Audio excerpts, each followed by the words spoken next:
Și revin cu montajul. Cam așa o să arate primul dovleac. Încă nu-i fixat, acum meșteresc la aranjarea frunzelor și a decorațiunilor. Așa. Nimic nu este montat. Și acum mă joc cu al doilea.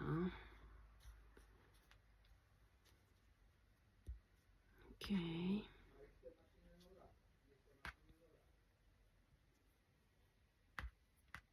Ia să vedem. Așa. Așa. Îmi pasea, cum ar zice Iza. Iza mea acum începe să vorbească și când se împiedică sau mai știu eu ce scapă ceva, zice bună sau hop, așa, și ea repede, îmi pasea. Și de drăguță. Bun. Stai să văd, nu acolo. Ia. Aici aș vrea să pun, cred, floarea soarelui. Aici așa. Și o să pun 3 frunze în jurul ei. Două mai vizibile, ca să zic așa.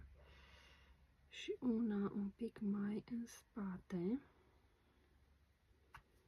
Da, deci e pură ideea mea. Nu m-am inspirat de la nimeni. Și nici nu trebuie că așa de mult îmi place să fac chestii de astea, că n-am nevoie de extra inspirație. Da, uite ce frumos arată și în laterale și în spate. Și așa o să arate în față. Ia ce frumos arată.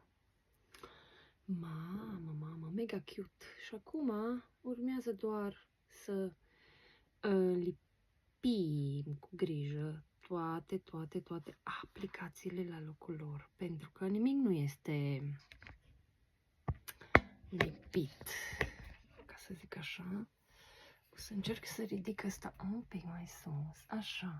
Și să-mi vedeți și moaca, că mă mai întreabă lumea, tu ce ești, cine ești? Ți se vede doar nasul în filmări, cam așa ceva. Dar nu contează, produsele trebuie să se vadă. Bun, o să încep cu asta. Luăm cu grijă toate chestiuțele.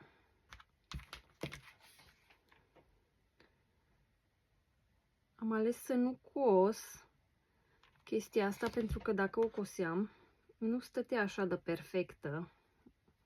Câteodată depinde în funcție de ce vrei să obții. Așa trebuie să te gândești că trebuie să procedezi cu lucrurile. Când vrei să obții chestii mai aproape de perfecțiune, culmea, e bine să lipești. Iar când vrei să pară mai rustic,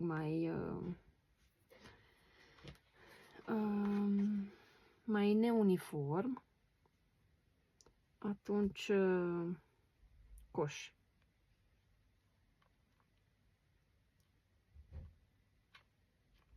Și aici o să pun mult lipici, așa. Și am să pun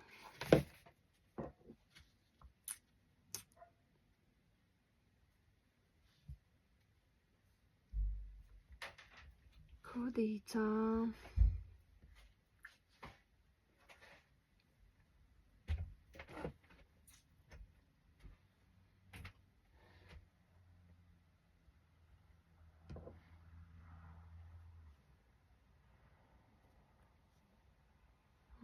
Așa.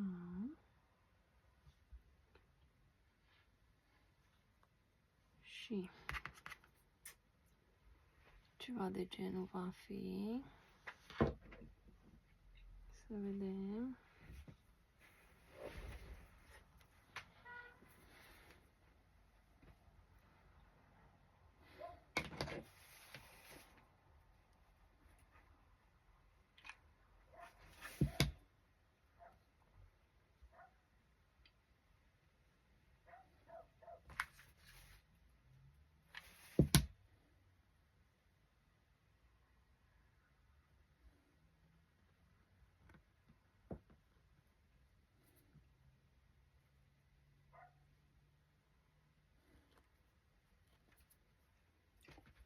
Așa.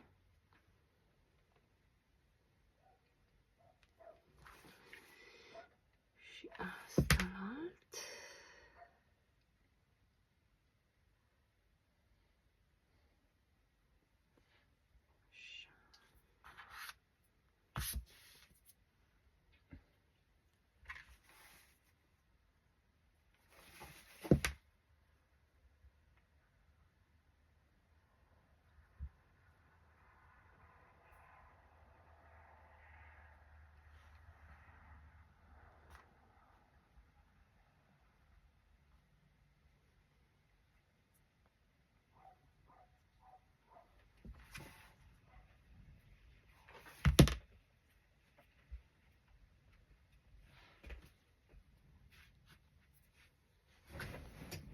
Am așa ceva. Și asta s-a lipit în timp ce am pus codița, dar vreau să mai lipesc un pic, să nu zboare așa în aer. Ia să vedem cum arată rezultatul.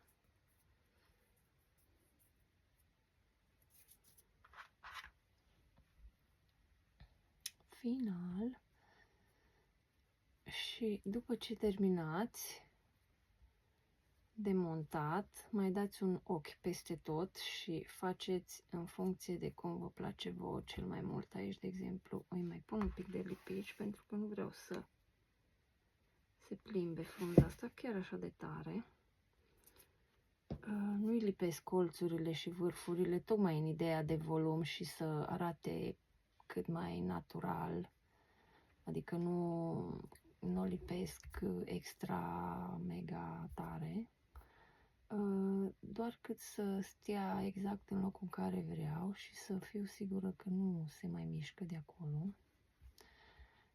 Și verific tot. Și când am obținut ce am vrut,